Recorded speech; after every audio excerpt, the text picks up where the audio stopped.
저 여기 한국 통역이 필요하신 분들은 이제 통역기 써주시기 바랍니다. 고맙습니다. 통역기 써주세요. 이제 통역 곧 시작됩니다.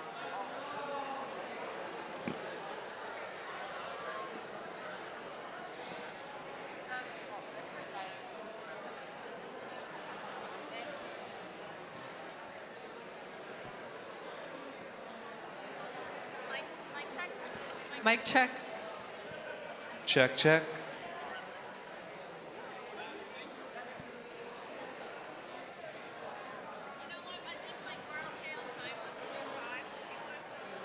A lot of people in the hallway. Like half the conference. They cannot miss this panel. Guys, stop hyping it up. It's rest.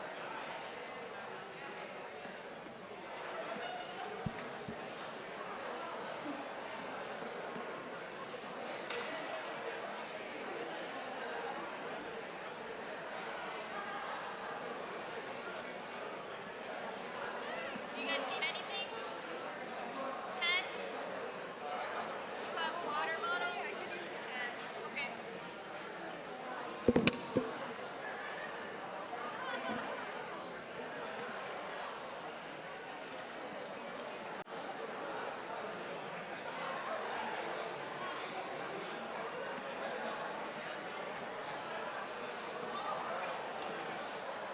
Test.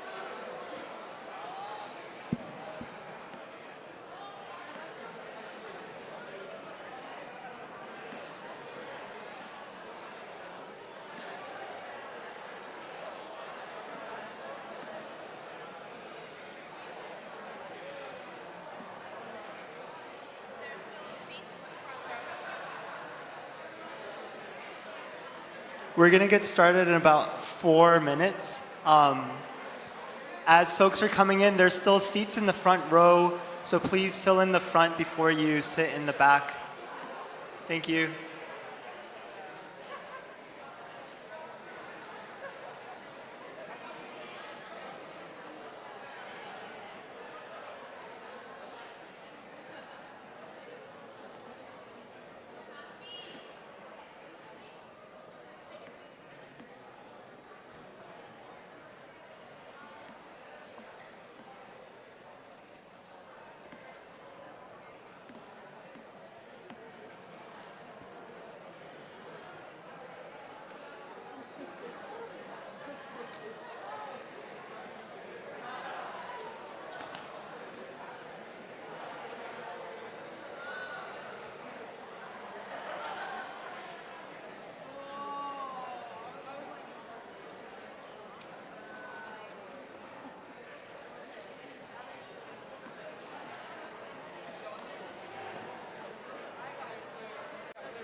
We still have a minute if you want to keep talking to each other.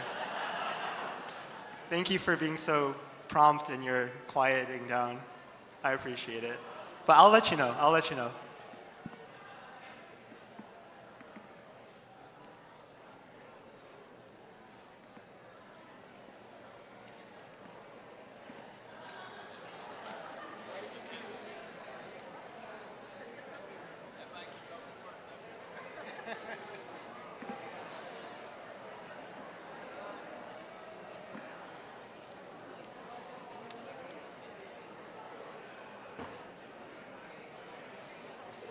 All right, thank you everyone for coming. Did y'all have a good lunch? I love packed sandwiches at conferences. It's my favorite kind of meal. And the coffee too. I'm on my third cup of coffee. What number cup of coffee are y'all at? 4. Can anyone be 4? 4, another 4. Wow, okay. I'll try to catch up. But hi everyone, and welcome to the plenary. This plenary is titled The Long Revolution of the Democratic People's Republic of Korea. Now, when we say clap for that. Now, just so we're all on the same page, when we say the Democratic People's Republic of Korea, y'all know who we're talking about, right? Also known as North Korea? Okay, just making sure. My name is Simon. I am a member of Moderator, and today I'll be filling in as the moderator. Our original moderator, Haruki Eda, unfortunately had to step back because he's currently sick at home with COVID. He gave me permission to share that with you as a public health announcement. But if you're watching on the live stream, Haruki, we love you and we wish you the best in your recovery. Haruki put in a lot of work to think through and shape this plenary, so I'm grateful to be here to step in his shoes. But first, some context for this plenary. The Democratic People's Republic of Korea is among the least understood countries in the world, but its long history of socialist revolution is full of struggles, victories, and lessons that should inform our revolutionary work, both locally and internationally. The seeds of the Korean Revolution began sprouting during the Japanese occupation as the Korean people fought for sovereignty and national liberation on the peninsula, in Manchuria, in Japan, and on Jeju Island. After Japan's defeat, Korean communists escalated their work immediately to feed, defend, and educate their nation, founding the DPRK in 1948. Despite brutal US aggression through the Korean War, economic sanctions, and racist propaganda, the Korean Revolution continues as we speak. The Western bourgeois media twists the realities of ecological disasters and prudent defense policies to spew lies after lies about the DPRK, about how it's impoverished, misgoverned, and failing. What they don't mention is the fact that the DPRK remains under siege, legally at war with the largest military power in human history. They don't mention the fact that genocidal imperialist sanctions are killing thousands of Korean children. And they also don't mention the fact that the US spends about 560 times more on its defense budget than the DPRK. 560 times. They try to make us believe that the citizens of the DPRK are oppressed, brainwashed, waiting for the US to come save them. These lies objectify Koreans as obedient automatons devoid of agency. Well, they're not. They are our revolutionary comrades, full of love and power, creativity, tenacity, and tact.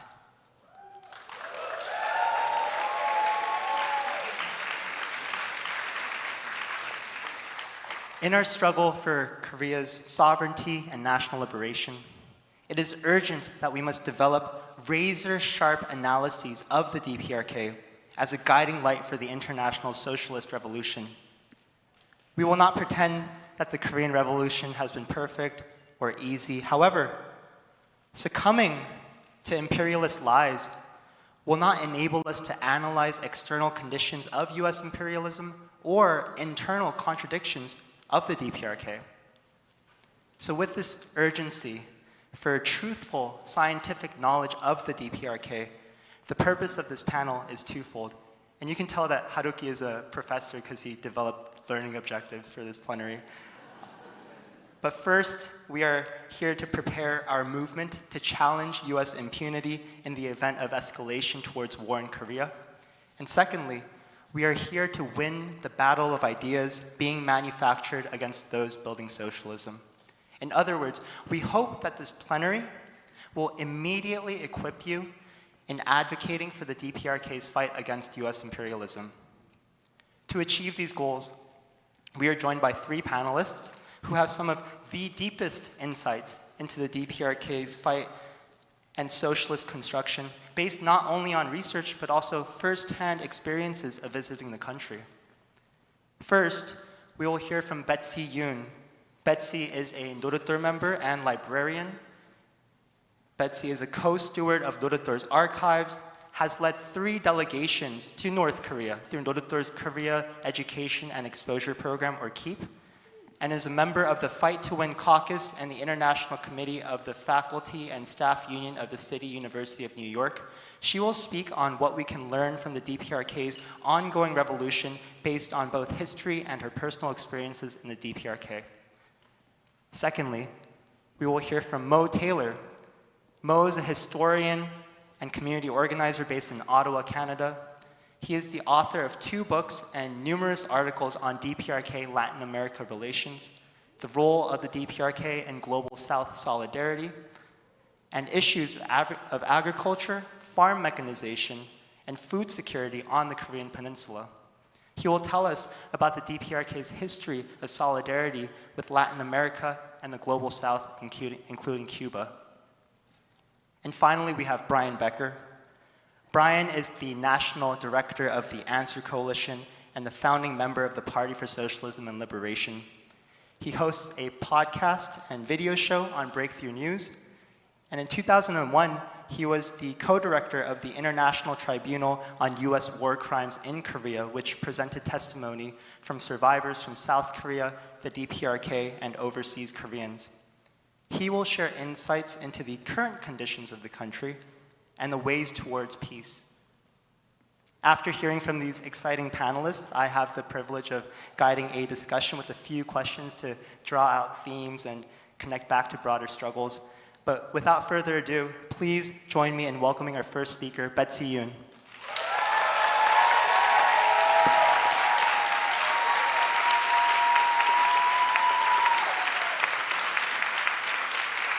Thank you, everyone. Thanks, everyone, for being here today. And I'd like to thank everyone who made this amazing conference possible.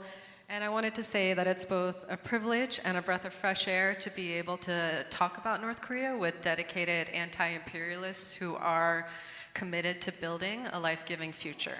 And as Simon mentioned, we know DPRK as North Korea and DPRK, and I'll just be using those 2 terms interchangeably. So we all know that mainstream narratives around the DPRK are oriented towards advancing imperialism. One such narrative recognizes North Korea's anti-colonial revolutionary past, but denies that this also characterizes its present. This is not true.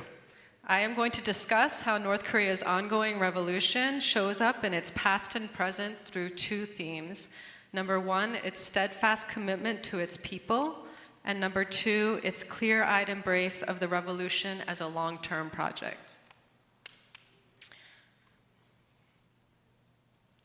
Okay, so in terms of the first theme, North Korea's commitment to its people, I apologize. In terms of the first theme, North Korea's commitment to its people, imperialism wants us to believe that the government of North Korea and the people of North Korea are completely distinct and fundamentally antagonistic. This lie facilitates any number of imperialist maneuvers, ranging from sanctions to conducting war drills, as it allows the imperialists to say that they are carrying out these actions on behalf of North Korea and against their government. We, of course, recognize that this is a lie. North Korea's steadfast commitment to its people is rooted in its recognition that the people are the backbone of the revolution. You lift up the people and you lift up the revolution. North Korea's literacy efforts are a shining example of this. After liberation from Japanese colonialism in 1945 and Korea's unilateral division by the United States, the North carried out its literacy eradication campaign as part of what was called, quote, the most comprehensive reform program yet seen in the entire Third World. In 1945, as many as 90% of women were illiterate. By 1949, illiteracy had been eradicated. That's 4 years to eradicate and not just mitigate illiteracy for a population of 9.6 million people. Think of the logistics and determination involved in accomplishing this to ensure that everyone, and not just most people, pass the literacy test. This unswerving commitment to lifting up its people and enfranchising everyone to participate in this tumultuous time of massive social change can be seen in the present day in the Grand People's Study Hall, pictured here. The Grand People's Study Hall is North Korea's central library, and when we visited it in 2011, we saw that it was much more than a place to keep and borrow books. We saw lecture halls filled with adult learners during the day engaged in continuing education.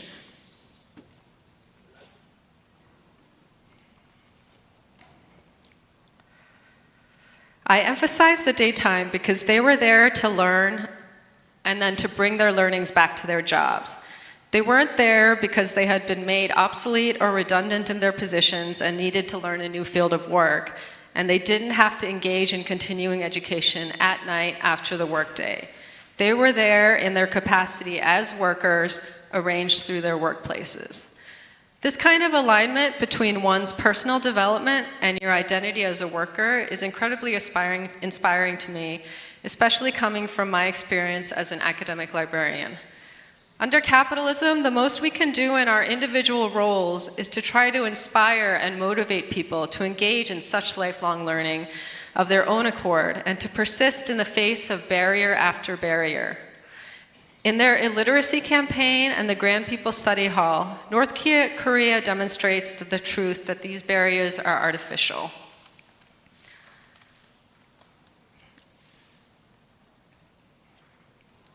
As we know, the material structures of society impact social relations.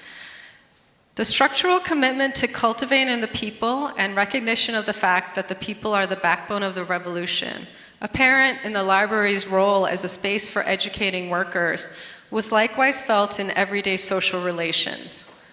On our trips, we spent a lot of time with our guides and translators and developed deep relationships with them.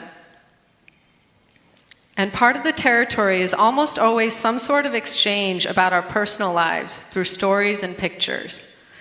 In 2009, our youth league guide was telling us how he met his wife and of their courtship. And one of us asked how he ended up proposing. And he responded, I asked her, will you walk the revolutionary road with me? Yes. And I told someone else earlier, this was not a sentimental person. He would make fun of us when we cried on the trip and stuff. So just to give you a sense of his personality. So through cultivating a revolutionary population, everyday social relations become imbued with a sense of how they relate to the larger revolutionary project. I'm sorry, I updated the slides and the updates are not reflecting. Is there any way to reload them or? Okay, thank you.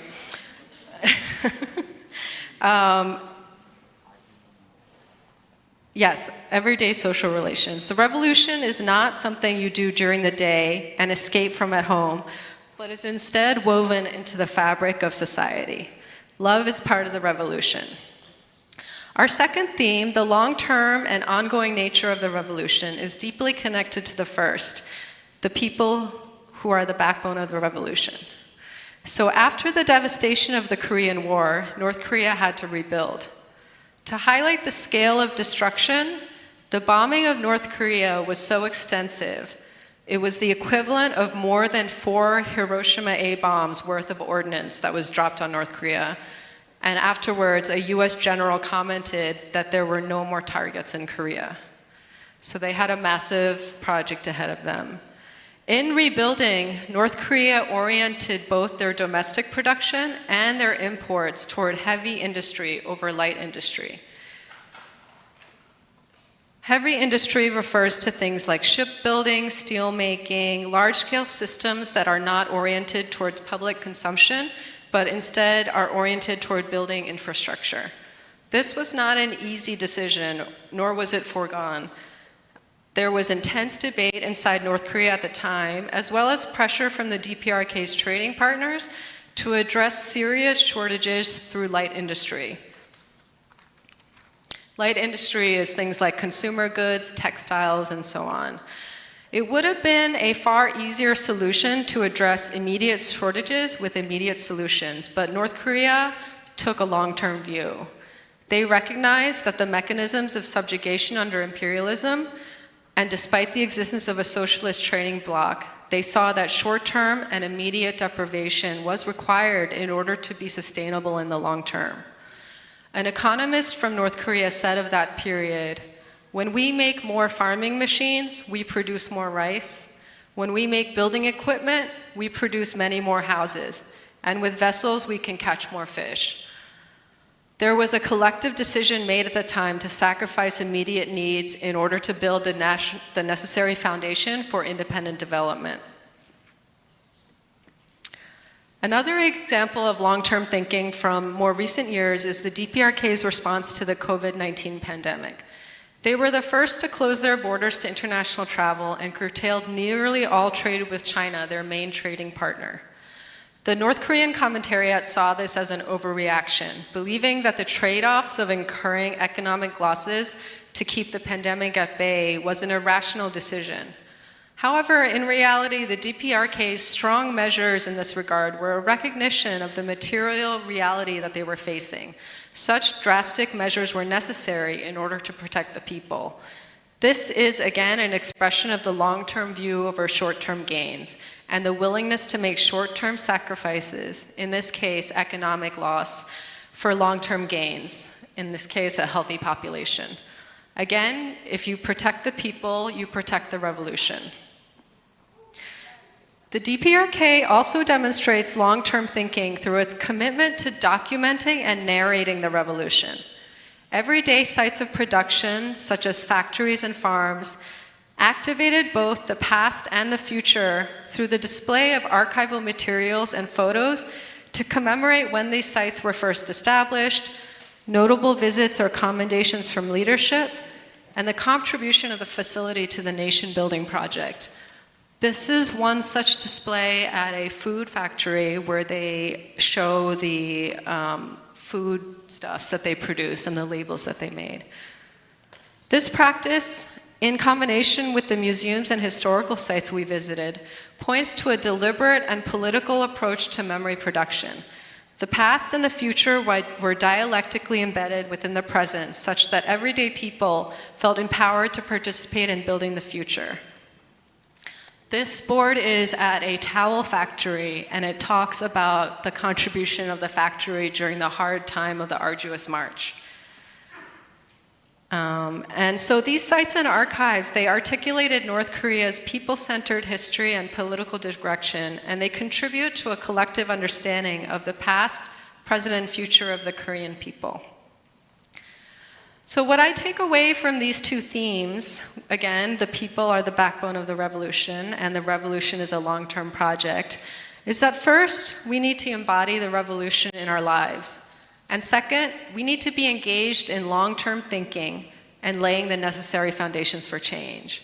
Let's all recognize our material conditions and engage with the reality of our circumstances as revolutionaries in the imperial core without once losing sight of the fact that we are putting forth a positive vision that we will realize with our collective will. This means mobilization. This means people power and love. This means organization. This means structure. This means long-term planning.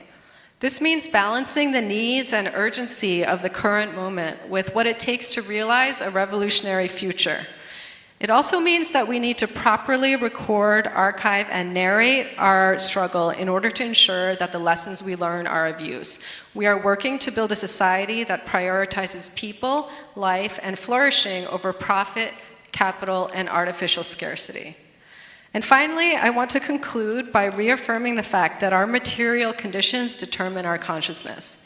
We are fighting for a different future, but that doesn't mean we are somehow exempt from the constant ideological onslaught that we are immersed in here from birth to death.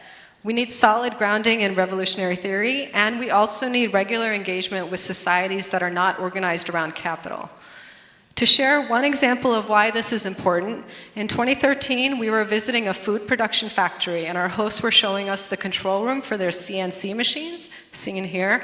CNC stands for Computer Numerical Control, and the host was proudly describing how these CNC machines help them to automate certain tasks. Our immediate reaction, living here, was concern. Of course, here under capitalism, automation is a harbinger of worker precarity. So we asked, what happens to the workers whose jobs are automated? And well, our hosts were confused by this question. What do you mean, what happens to the workers? And eventually, after some back and forth, they clarified that the workers did not in fact lose their jobs. They were still working and employed in the factory. For them, automation was something that enabled them to improve productivity for the benefit of society rather than profit margins, and therefore did not entail dumping workers to save money, to the extent that they did not even understand what we were asking. And their confusion would probably be interpreted by non-anti-imperialists as being secretive about what happens to workers whose jobs are automated. So what kind of society takes advances in production such as automation and uses it to spread misery and disenfranchisement? Our mutual confusion over the question of workers and automation is a crystallization of how capitalism strangles our ability to envision alternatives even when we are fighting against it. If we are to build a new society out of the ashes of capitalism, we need to material experience and learn from societies that have already done so. And yet, Dorito's last trip to North Korea was in 2015. In 2017, the US government instituted a ban on travel to North Korea, and we haven't been back in 10 years. This travel ban, in addition to functioning as a form of sanction on North Korea, is a way to prevent people from engaging with the reality of North Korea and prevent North Koreans from speaking for and representing themselves. We need to travel to North Korea and build relationships and connections, and we need to recognize and internalize the lessons of North Korea's ongoing revolution. We need to speak widely and prolifically and pierce the lies that constitute the popular understanding of North Korea as a state that terrorizes its people and the world. Concurrently, we need to engage in positive organizing and long-term thinking, rooted in rigorous anti-imperialist analysis, building structures that reflect our current conditions and that will move us along our path most effectively and strategically. Lenin said that we are fighting better than our fathers did. Our children will fight better than we do, and they will be victorious. Let's make it happen together.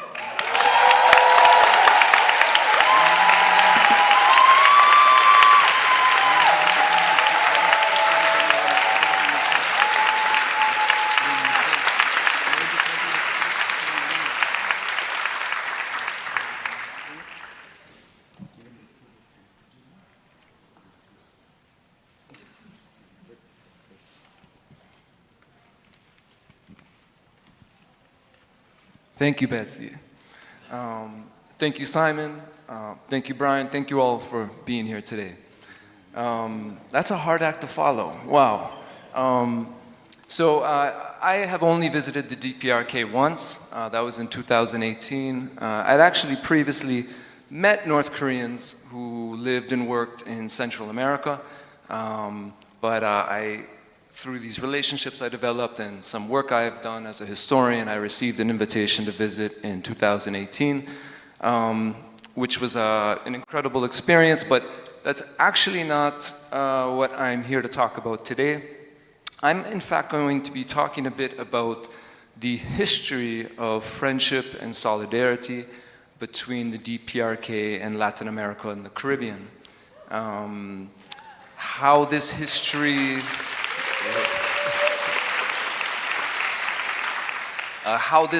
helps us better understand the DPRK, and maybe some lessons we can take away from this history. So the first major phase of North Korean engagement with Latin America and the Caribbean comes with the Cuban Revolution of 1959. The North Korean leadership really saw this event as having major historical importance, not just because it was a small, underdeveloped, ex-colonial country 90 miles from the United States carrying out a successful revolution. Right under the nose of the US imperialists is how the North Koreans used to like to describe it in the 1960s, but also because of the impact it had. The Cuban Revolution inspired revolutionary movements in virtually every country in Latin America and the Caribbean. And there was a broader context here, which is that in the eyes of many around the world, but certainly the North Korean and Cuban leadership, the 1960s and events like the Cuban Revolution appeared to signal that the focus of revolutionary struggle in the world had really shifted to the global South.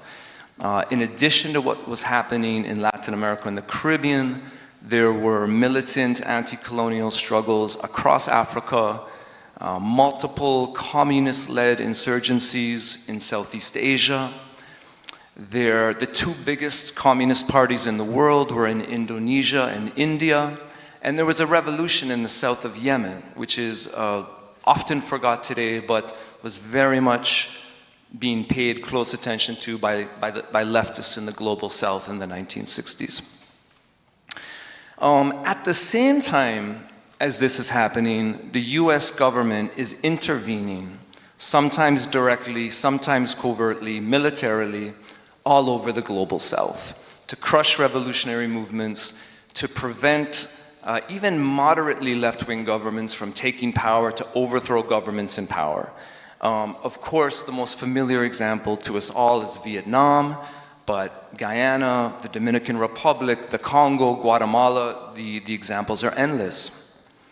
So in this context, both the Cuban and North Korean leaderships develop an analysis of the international situation and come to the conclusion that the primary goal of the international communist movements and the international left more broadly must be the defeat of US imperialism before all else.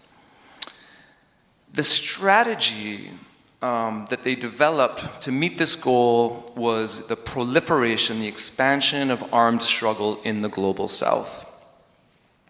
Why? Well, what the DPRK and Cuban leadership argued is that US strategy was essentially numerical superiority and force concentration. Again, to use the example of Vietnam, it's a small, poor country in Southeast Asia, and the US unleashed the largest aerial bombardment campaign in human history on it in the 1960s. So the DPRK answer to this situation was the same as Che Guevara's when he famously said, "Creamos dos, tres, muchos Vietnams." Let us create 2, 3, many Vietnams. The logic here was that what the United States was doing in Vietnam, it could not do everywhere. And if armed struggle grew throughout the global south, US military forces would be stretched thin, and this would break its capacity to intervene on this scale in this way. This was the context in which Cuba and the DPRK developed exceptionally close relations in the 1960s. Che visited the country in 1960. The DPRK provided substantial economic and technical assistance to aid Cuba's development goals, to counteract the impact of the US embargo. And both Cuba and the DPRK collaborated in supporting revolutionary movements all over Latin America. They also both sent volunteers to Vietnam. The other aspect of this means that the DPRK really didn't prioritize state-to-state relations in Latin America and the Caribbean in the 1960s. They saw most of the existing independent, nominally independent governments as neo-colonial vassal states of US empire. So for the DPRK, beyond Cuba, its priority was not having diplomatic relations or commercial ties with these governments, it was supporting the revolutionary movements in these countries. The 1970s is a new chapter in DPRK relations with Latin America and the Caribbean.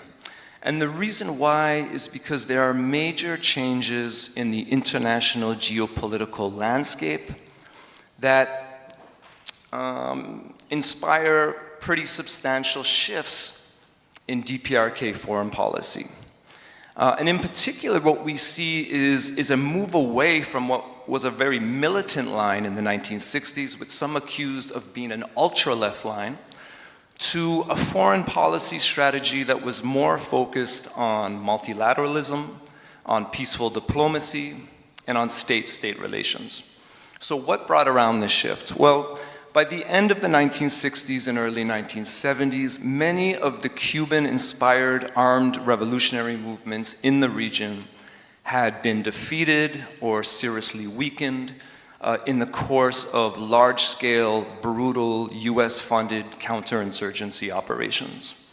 And so in this context, this idea that Cuba and the DPRK had championed in the 1960s, that armed struggle would only grow and spread, and that this was the way forward, it lost some credibility by the early 1970s. At the same time, the 70s was also the rise and really the peak of the non-aligned movement. So for those of you, I'm sure many of you are familiar, the non-aligned movement was founded in 1961 as a coalition of small and developing and ex-colonial states asserting their right to stay independent of the Cold War rivalry between the United States and the Soviet Union. By the 1970s, it had really grown in membership and strength to an extent that it was able to really challenge the status quo of international relations that had prevailed since the end of the Second World War. Its program had solidified around decolonization, support for national liberation struggles, anti-apartheid struggles, particularly in Africa, nuclear disarmament, and a more just global economic system, with the non-aligned movement called the New International Economic Order, or NIEO. And symbolic of the power the non-aligned movement acquired in this period, they successfully had the United Nations endorse the NIEO project in 1974. The DPRK really takes inspiration from this moment. It sees this rising non-aligned third world coalition as being very important and changing the international landscape.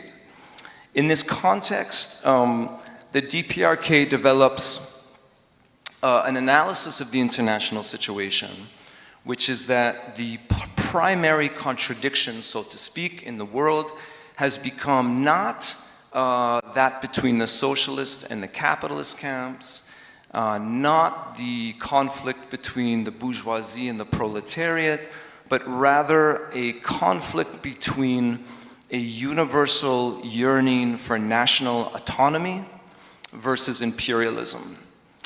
And essentially the DPRK leadership argues that at least in the global south, the question of socialism, the class struggle can be put aside while we wage this immediate struggle led by the non-aligned movement for a new international order premised on principles of sovereignty, independence, and non-interference.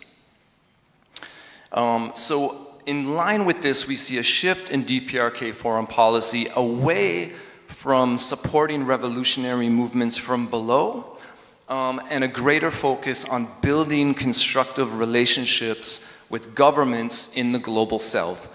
Largely across the ideological spectrum, not without exceptions.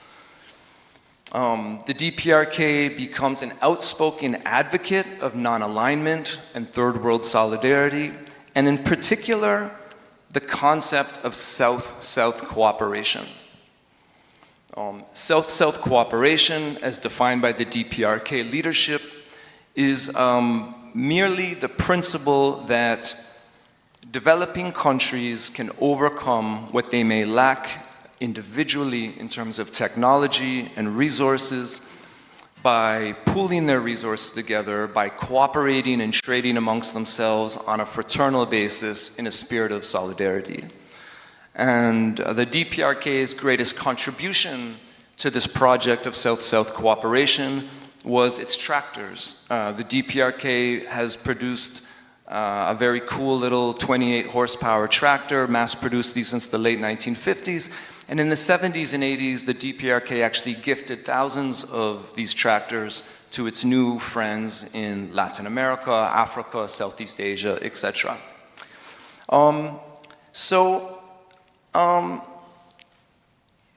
Essentially, what we see in the 1970s is the DPRK really turn its focus to very practical projects of South-South cooperation aimed at development, at resource sovereignty,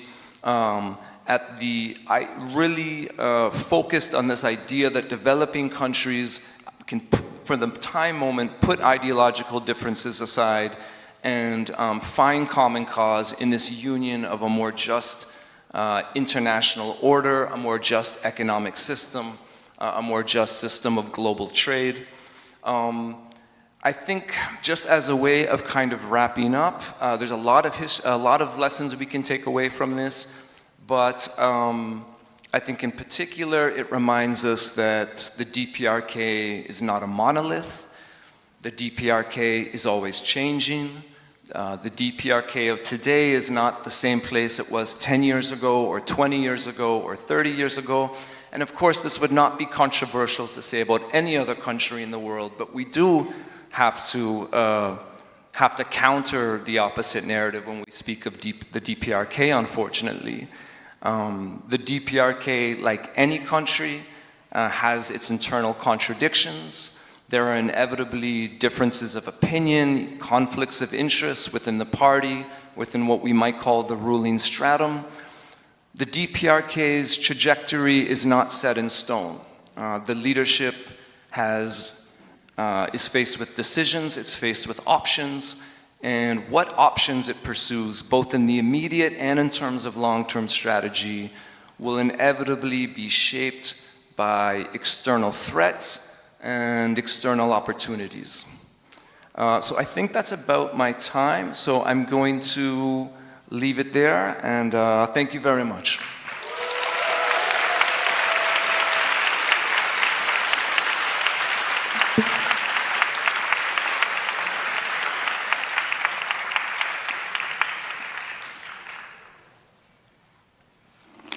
Thank you. I think those were really fascinating talks covering far different topics. And if we had a day or 2 days or a week or longer to talk about the DPRK and its evolution since 1948 or since 1945, we would be able to exhaustively try to piece together a comprehensive understanding of a complex social and political organism.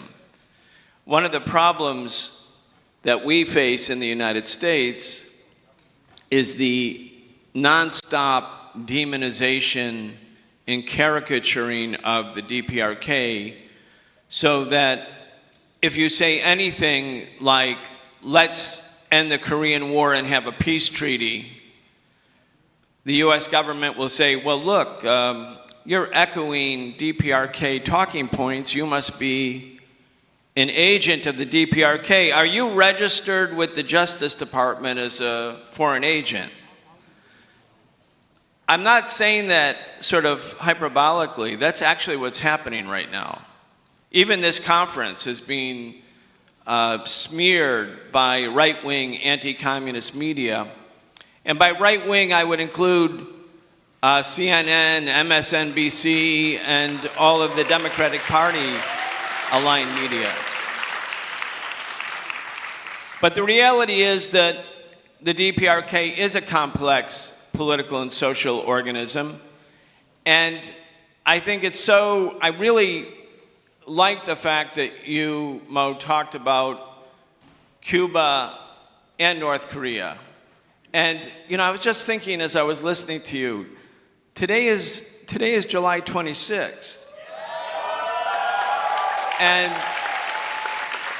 July 26th, for those who don't know, 1953 was the day that Fidel, leading a small group of people, stormed the Moncada fortress and began what became the victorious Cuban Revolution. That was today in 1953.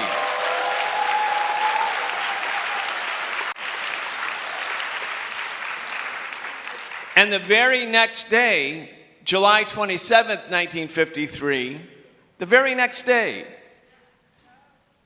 there is an armistice agreement signed between the DPRK and the other belligerents, including the US, to bring the military conflict that we call the Korean War to an end. So within 24 hours, the Cuban Revolution begins, and an armistice agreement is signed, and that armistice agreement represented the recognition by the US that they had lost the war in Korea because their goal was to extinguish the DPRK, and instead they were suing for peace at that moment.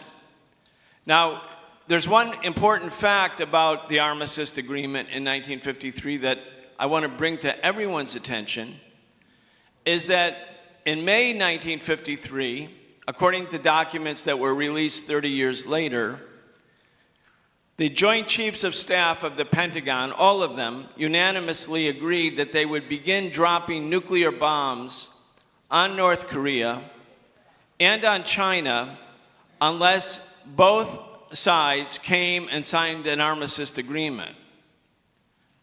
I'm quite sure that the perspective of Kim Il-sung and the revolutionary forces in the DPRK was to fight and fight and fight as the Vietnamese fought and fought and fought until the entire country was unified. But this enormous pressure was applied where China, which had just succeeded with its own revolution, you know, it was less than 4 years old, was being threatened with nuclear annihilation unless they and the DPRK forces signed the armistice agreement. And we don't know what happened behind the scenes, but undoubtedly there was great pressure on Kim Il-sung and the leadership in the DPRK to come to the table and to sign that armistice agreement. If there had been no armistice agreement, and of course, in one way, stopping the bombing, stopping the killing, stopping the death, stopping the destruction, what could be more important in one way? But the Koreans could look a decade later to the Vietnamese, who likewise had decided that they would fight and fight and fight and never stop fighting. And ultimately, the US had to leave Vietnam. And Vietnam was reunited, and Vietnam is united today. And the fact of the matter is that the US was not only losing the Korean War, but it would have completely lost the Korean War, because the goal of every American soldier was to come home. And the fact of the matter is, every member of the DPRK and Revolutionary Guerrilla Fighting Force in Korea, they were home. They weren't going anywhere. Just like the Vietnamese, they were going to fight and stay home until the foreign invaders were driven out. And so we have, as a consequence of this armistice agreement, the dialectic. The fighting ended, which was amazingly important because so many Koreans died. We talk about the genocide in Gaza, and it is a genocide. The Korean War was a genocide. I mean, 4 million Koreans died, according to the Encyclopedia Britannica, the 1967 edition. 4 million died who would not have otherwise died. I mean, that's a genocide, given the size of both North and South Korea at that time. Cuba and the DPRK are linked, as Mo pointed out, and I think it's really important to recognize this as we're trying to have both a partisan but at the same time objective assessment of the situation. Cuba and the DPRK were part of a wave of revolution that was sweeping the world starting in 1945. The colonial empires had been weakened by the magnitude of the violence in World War II. 80 million, 90 million people died. Britain, France, all of the European colonizers and the Japanese had been weakened by the war, and suddenly the space opened for all of those who had been subjected to colonization, the racist domination of their people, their country, their land, their resources. And all around the world, from Latin America to the Middle East to Africa to Asia, the colonized were rising up. Korea, DPRK, and Cuba represented that sector of the national liberation movements that were not only fighting for national independence, not only fighting for sovereignty, but also fighting for socialism. And as a consequence of this merger between national self-determination and socialism, both countries became targeted by imperialism, by the new hegemon, US imperialism, which decided to declare war, a nonstop war, a war that has never ended against both. Cuba and DPRK are very different, and yet they have that in common.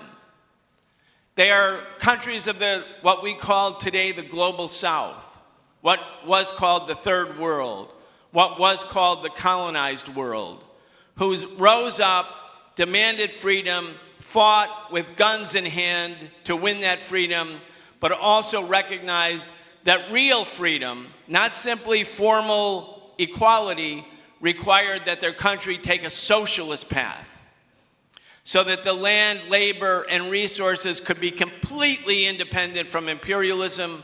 It had to come under the control of the working class and the poor peasantry, led by their own parties, their own Marxist organizations. And so there was that wave of revolution from 1945, and I would say we could see, as Mo pointed out, it starts to wane in some degree in the 70s, but by the 1980s, with the Sino-Soviet split, and then finally the toppling of the Soviet government, the overthrow of the socialist governments of Eastern and Central Europe, the wave of revolution gives way to a wave of counter-revolution. And I would say that, to Mo's point, the adjustments in the DPRK's foreign policy are a reflection that it's living in a different political environment. The environment where counter-revolution, rather than revolution, dominates the global political environment. This era of counter-revolution has not ended, but I believe it is ending. I believe that we will see an end to it, and hopefully people in the United States can help expedite the end of the era of counter-revolution by carrying out our own profound social transformation, because what happens here in the belly of the beast, in the center of imperialism, would make all the difference in the world for the people yearning to breathe free, for those yearning to take the socialist path.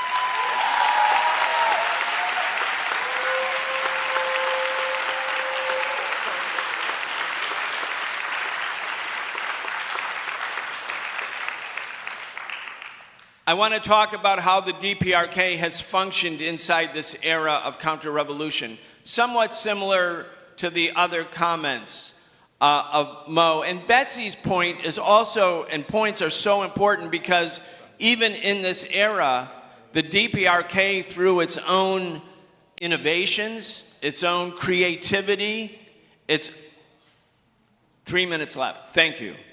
I was wondering. So I'll make this fast. In addition to having to deal in a very hostile international environment, the DPRK went from having been almost destroyed as a consequence of the tremendous famine that did exist. It was real. I was there. I've been to DPRK multiple times. I was there in 1989, before the collapse of the Soviet Union, and later. It was the terrible situation in the DPRK. But that has improved greatly over the years, and as a consequence of the leadership of the DPRK navigating these very, very troubled waters internationally. But I want to, in my last now 2 minutes, talk about what does the DPRK want and what should we think about what they want. I think when Trump met with Kim Jong-un in Singapore and then in Hanoi, it was quite clear what the DPRK was doing, and they've done this over and over and over again. They said to the United States, we're willing to come to an agreement, and the agreement is this. The agreement is, and you can read the Singapore summit, there's 4 points, very short. Read the Singapore summit. It's not about denuclearization, number one. Number one, the DPRK and the US signed an agreement that said, based on the desire of the people of both countries, we will begin the normalization of relations so that we can have peace between the United States and Korea. Number two, that there will be the creation of a permanent peace regime on the Korean Peninsula. And number three was a commitment to work towards denuclearization. Now, this commitment was number three, not number one. Number one was peace. Number one was normalization. Number one was end the war that the armistice only militarily ended but didn't really end the war. So point number one. The other part of that agreement is we are only going to deal with the United States if you treat us as equals. We are not your subordinates. We are not under your heel. We will not be treated like that. We will have normal relations based on mutual respect and equality. And also, and I think it made it quite clear, the DPRK is a nuclear power, and that's not going to change, because without nuclear weapons, the DPRK has come to the conclusion that what happened to Iraq in 2003 would be the fate of the DPRK, and under no circumstances, given the history of this country and this leadership, stable through 3 or 4 generations, will the DPRK disarm itself in the face of aggression by the biggest military power in the world. And so,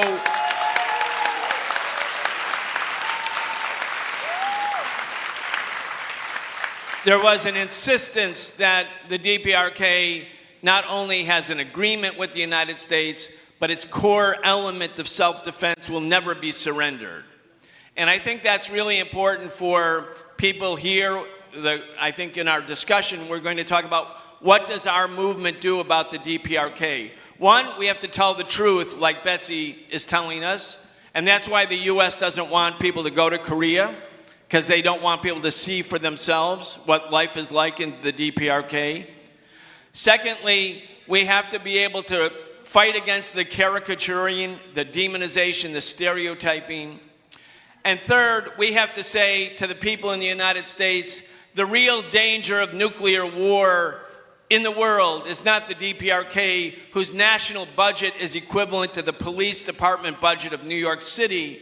The real threat to peace is U.S. imperialism, which has 5,000 operational nuclear weapons, spends $1 trillion each and every year to make more weapons of mass destruction, and that will only change when we, the people of the United States, say we've had enough. To do it's going to be hard. It's going to be a big struggle, but we can do it. Thank you.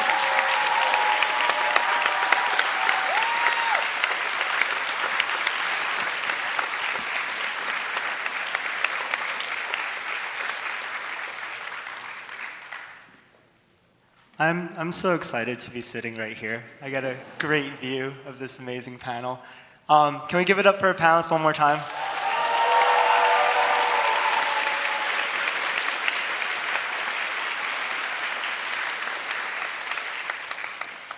So I have a few questions for our panelists. The first one I did want to direct towards Brian. Maybe you can consider it an extension of your time. It seemed like you had some more things you wanted to say. But I'm wondering if you could talk more about, you mentioned this shift in North Korea's policies, its stance, that it now considers its nuclear power, its nuclear armaments to be non-negotiable. Similarly, it has now shifted in its stance on reunification, right? North Korea was once a leading force in pushing for peaceful reunification on the peninsula, and now it no longer considers it to be a viable path moving forward. And it also considers the US and South Korea to be its principal enemy. And I'm wondering if you could speak to the historical context behind these shifts in policies, and also if you could also talk to, in the context of these shifts, why it's essential for anti-imperialists in the US to continue to fight and advocate for the DPRK's fight against US imperialism. Sure. I think that we've seen at different times that the obstacle to a peaceful resolution of the Korean conflict, even allowing for two different entities to exist, the ROK and the DPRK, that there was considerable progress made at different points in the last 35 years. I'll mention one. In 1994, after the Soviet Union collapsed, the US really felt, okay, Eastern European socialist governments, we destroyed them, or they destroyed themselves, or both. The Soviet Union is gone. Now we can get North Korea. And now we can get Cuba. And there was almost a war, which people don't know about, in 1994 between the US and the DPRK. And Jimmy Carter went to North Korea and he met with Kim Il-sung, and there was an agreement. It was called the General Framework Agreement, whereby North Korea promised not to keep enriching producing plutonium, not to have nuclear weapons, and in exchange, the US would build 2 light water reactors that could not produce plutonium, but could provide nuclear energy for civilian purposes. And so there was an agreement, a near war ending with an agreement. And then at the end of the 1990s, the North Koreans realized the US hadn't dug 1 inch into the soil to build these nuclear reactors. And so the North Koreans started to take a more militant position in relationship to nuclear weapons, and immediately Bill Clinton signaled that they were ready for negotiations with North Korea. And Madeleine Albright, the then Secretary of State, actually went to Pyongyang. She negotiated with the North Korean leadership. It looked like normalization was about to happen. And then George W. Bush, this was right at the end of the Clinton administration, George W. Bush came in, and immediately when he invited the South Korean president to come to the White House in March 2001, treated him rudely, denounced the Sunshine Policy, which was the policy of rapprochement, of détente between the North and the South by the South Korean liberal government at that time. And Bush, a few months later, declared that North Korea, Iran, and Iraq were an axis of evil, at which point the North Koreans said, okay, we're done with the Nuclear Non-Proliferation Treaty. They left the NPT, which was their right, and they began building nuclear weapons and became a nuclear power. Now, during this entire period, the United States demonized the North Koreans for becoming a nuclear menace. The American people don't know that the North Koreans were the ones suggesting a path forward whereby they would not have nuclear weapons in exchange for peace, in exchange for normal relations with the United States. But absent that, they were not going to disarm themselves. So what do? We have to tell the truth about this. The American people don't know any of this. I mean, I think probably some of us in the room might not know some of this history because it's not discussed. It's not part of our education. But it's all part of the record. And so I think a massive public education campaign for the broad U.S. public about the reality and history of the U.S. DPRK relations would be very beneficial. Final point, the U.S. went to war against Vietnam. Millions of Vietnamese died, tens of thousands of Americans died. The U.S. has normal relations with Vietnam today. Why can't it have normal relations with the DPRK? Why can't it have just normal, regular relations with the DPRK? There is an ideological consideration, but also, and this is, I think, the most important and final point, the U.S. is getting ready for war with China. And so to that extent, having confrontation with North Korea is a pretext. It's pretextually useful to paint North Korea as a great menace, to pump all of those U.S. Aircraft carriers and destroyers and fighter jets into the Pacific as the U.S. prepares for this major global war, which is insanity, but yet they're preparing for it. So for people who care about peace, for people who don't want World War III, we have to educate them about the significance of U.S. policy towards North Korea because it's part and parcel of getting ready for World War III.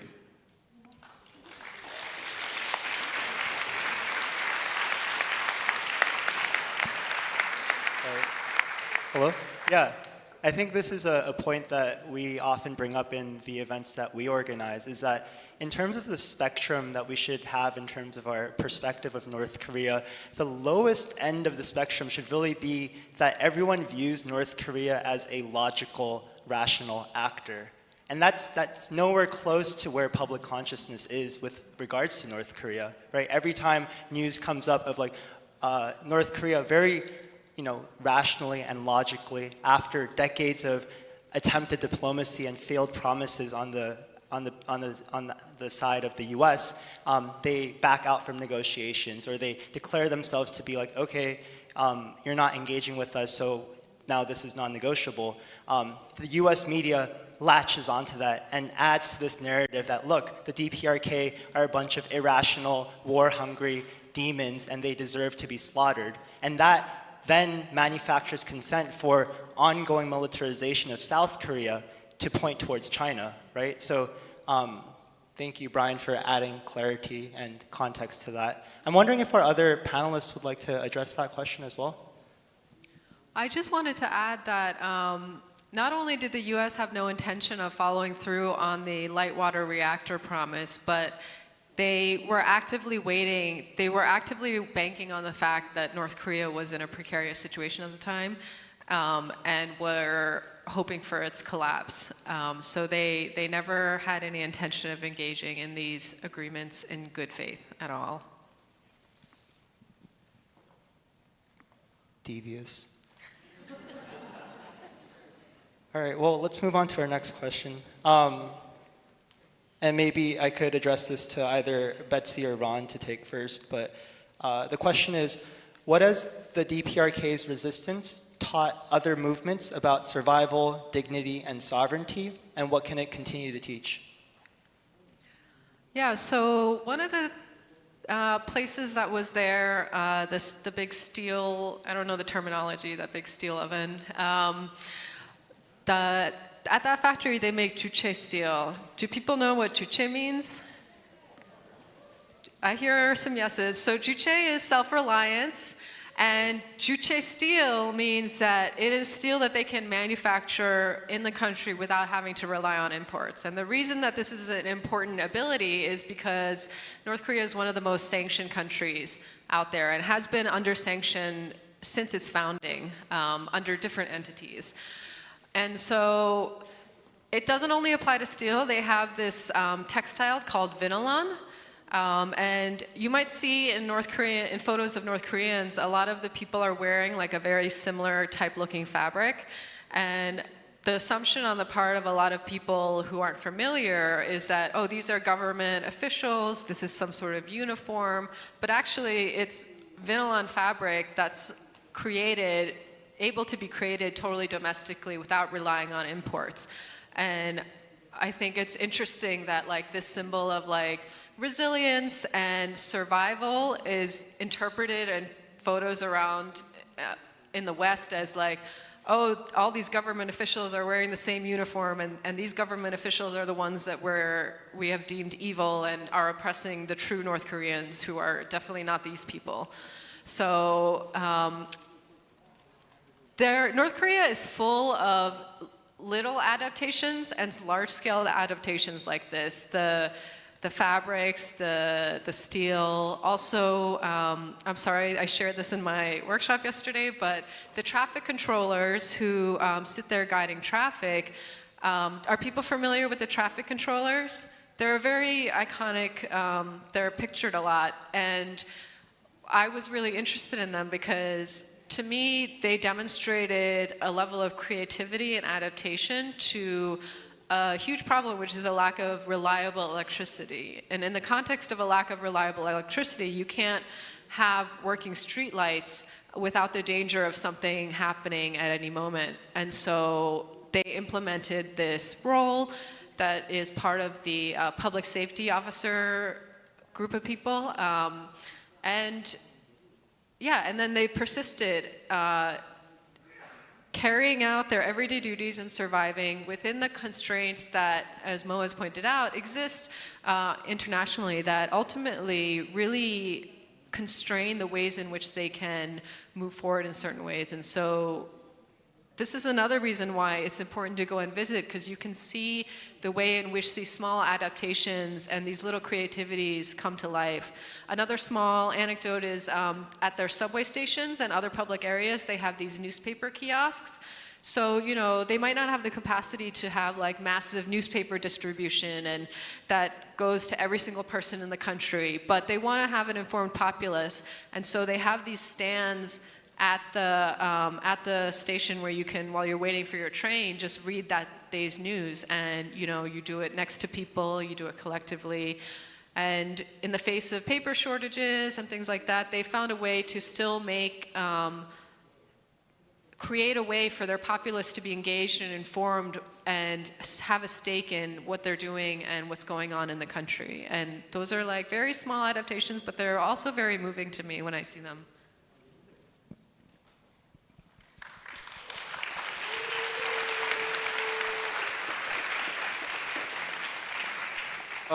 Maybe just picking up on this theme of what we can learn from this history. I never time my talks right, and I didn't really get to wrap up what happens next from when the DPRK embraced the non-aligned movement with such enthusiasm in the 1970s. Well, the DPRK never stopped embracing the non-aligned movement or the concept of third world solidarity or self-solidarity, we might say today. It is still a very active member of the non-aligned movement. What did change is the non-aligned movement and the geopolitical situation. The non-aligned movement really went into decline in the early 1980s for a variety of reasons that we don't have time to get into. But one I will touch upon is the non-aligned movement's own internal contradictions. There were many members of the non-aligned movement that represented essentially third world elites who, including some quite reactionary regimes who perhaps were against colonialism, against apartheid, were all for nuclear non-proliferation, but really were not committed to these principles of South-South cooperation or South-South solidarity in the way a country like the DPRK was, and they certainly were not committed to challenging US hegemony in a way, the way a country like the DPRK was. And I actually think we see parallels of that situation today. There are no shortage of elites in the global South who are happy to cynically use the language of decolonization and even anti-imperialism. I think for those of us on the left, we need to guard against a kind of vulgar anti-imperialism that can confuse form with content, that is too quick to take certain elite actors at their word. Sort of elite-driven, state-centric projects of South-South solidarity. That's not to say they might not have progressive elements. It's not to say they might not have goals or initiatives worth supporting, but at the end of the day, it's no substitute for building a working class, a workers' movement, a working class left that can actually influence politics on a national level. Thanks.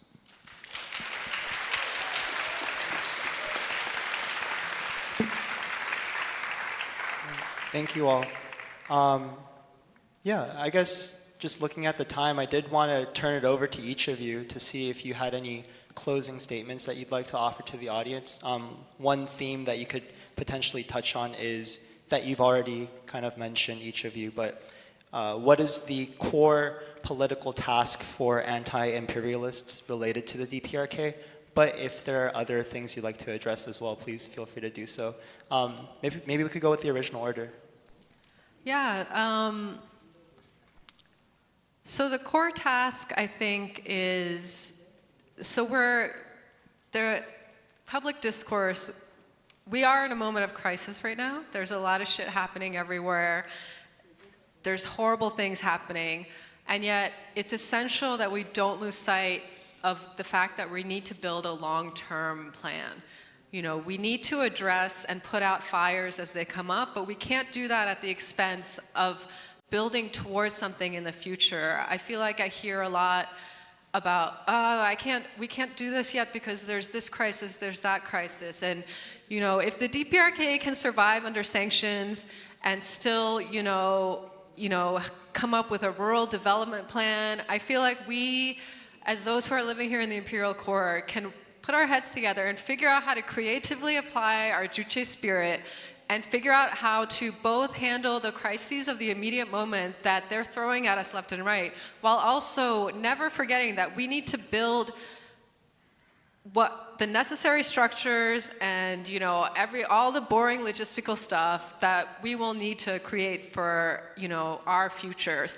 When Japanese colonialism ended, as soon on April 15th, 1945, there was a proliferation of organizing on the Korean Peninsula, and that didn't happen out of nowhere. That was decades and decades of organizing under colonialism for a future that they didn't know when would come. But when it came, they were ready. And so we need to be ready, we need to be organized, and we need to plan effectively and be strategic and not let them overwhelm us with all the stuff that they're throwing at us.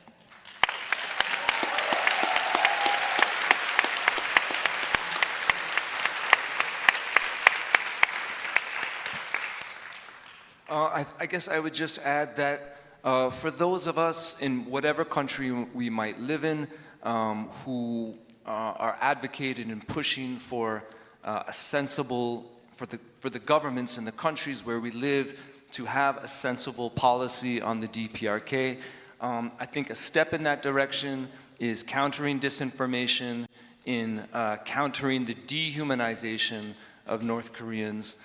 I think an important tool in that can be actually cultural and scientific cooperation, which many countries around the world have with the DPRK. If you look at the example of Brazil, which has had decades of positive and constructive diplomatic relations with the DPRK, one of the main outgrowths of that relationship, one of the main things that the North Koreans have asked for out of that relationship is collaboration in soybean production. For most people who enjoy stories about terrorism and nuclear bombs and crypto theft or whatever, that seems quite boring, but it reminds people that this is just a country that wants to have normal relations with the rest of the world so we can do stuff like scientific cooperation in soybean production. So I think cultural sports, scientific cooperation is a good way towards countering the dehumanization of the DPRK and changing people's perceptions. But of course, as I think most of us know, there are limits to education, to unlearning, etc. At the end of the day, we can't, there's limits to what we can expect from government, and so it takes us back to the original task of building a working class movement that can impact politics on a national level, and there's just no substitute for that. Okay, thank you.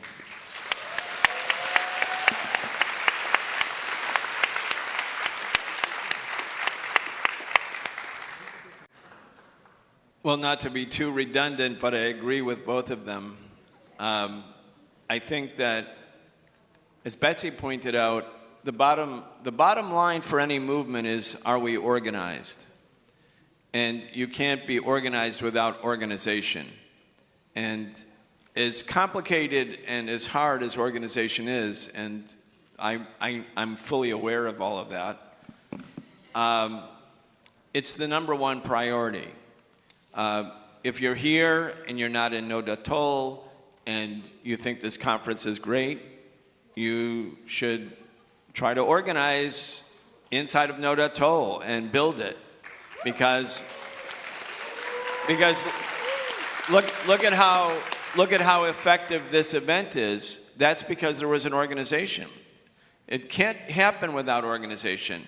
And as Betsy also pointed out, 99% of organization is not people speaking at a microphone. 99% of organization is all of the other tasks, which are kind of quiet, sort of, not fully paid attention to, but are the essence of every movement.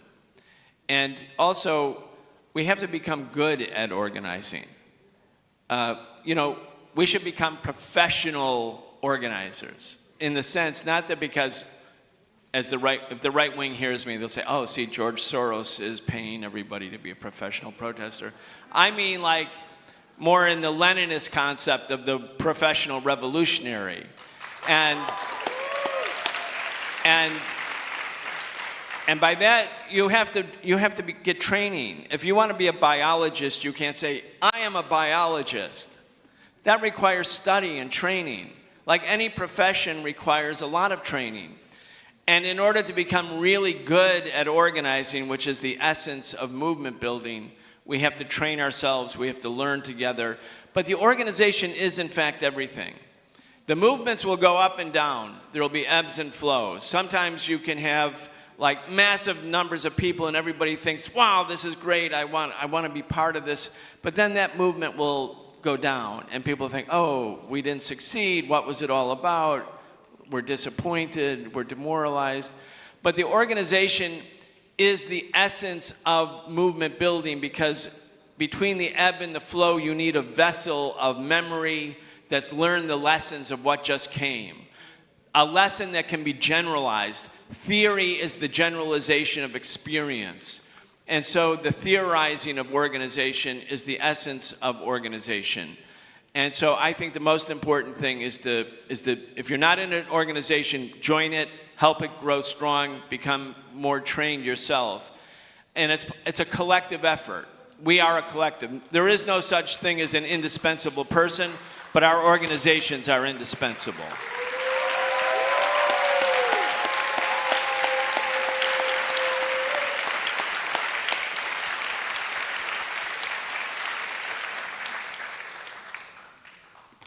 I have to say I agree with Brian about his assessment of Nodotor. I too think it's an amazing organization. But yeah, can we give it up for our panelists one more time?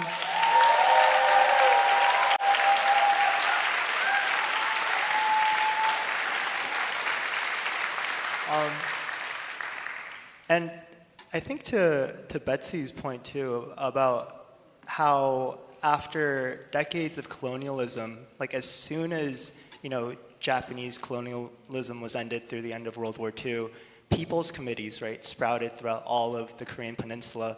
And those people's committees were effectively forms of like government with a plan to become like the government of reunified Korea. And they were extremely effective in terms of their organization before, at least in South Korea, the US came a few weeks later, occupied South Korea, disbanded all the people's committees and oppressed the organizers that were doing it. But that level of success and organization comes not only from the decades of organizing that took place during that pre-revolutionary period, but also because those organizations were able to establish a deep trust with their people, right, with the masses, the working class, so that when the revolutionary moment comes, the masses and the people know who to turn to. And I think that's exactly what the task of all of us here in this room and all of us in organizations are. It is to establish that deep trust with the working class, the people of this country who will be the agents of change for revolution. So I just want to add that little piece there.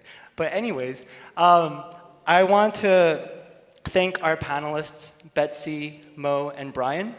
This plenary has examined the material conditions of the DPRK's socialist revolution to equip ourselves against imperialist lies that help justify the aggression against the DPRK. Among many ideas that were presented today, Betsy emphasized how the revolution is embedded in the everyday fabric of the DPRK's socialist society. Mo highlighted the changes as well as the persistence of international solidarity involving the DPRK and other revolutionary movements in Latin America and the non-aligned movement. And Brian offered us a very helpful historical overview as well as on the recent conditions surrounding escalating US and ROK aggression and the DPRK shift in its reunification policy. So just to remind us again, we started off this discussion with two learning objectives. One, preparing our movement to challenge US impunity in the event of escalation towards war in Korea. And two, winning the battle of ideas being manufactured against those building socialism. And just a reminder for y'all that the insights that we've gathered today from our panelists aren't just for our own individual consumption to be like, oh, now I know more about the DPRK. It's so that we can diligently integrate them into our political strategies, organizing tactics, and everyday interactions. I hope this session has activated all of you even more as revolutionary defenders of Korean socialism. To that end, I want to draw our audience's attention to further resources. All of our panelists touched upon how political education, mass political education, is an essential component of the objective of this plenary and our work. So on our website, our campaign website on usoutofkorea.org, in about a week or so, under the resources page, we're going to be launching a Korea education toolkit. So our Instagram, of course, thank you. Yeah, it's been a lot of work.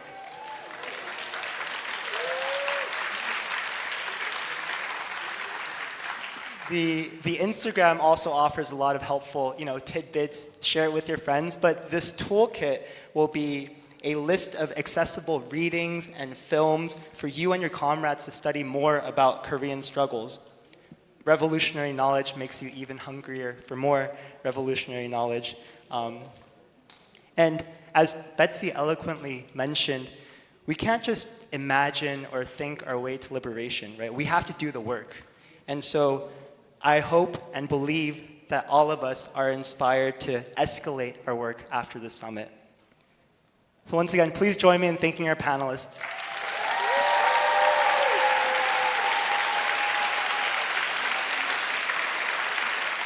Thank you, Simon, for your moderation.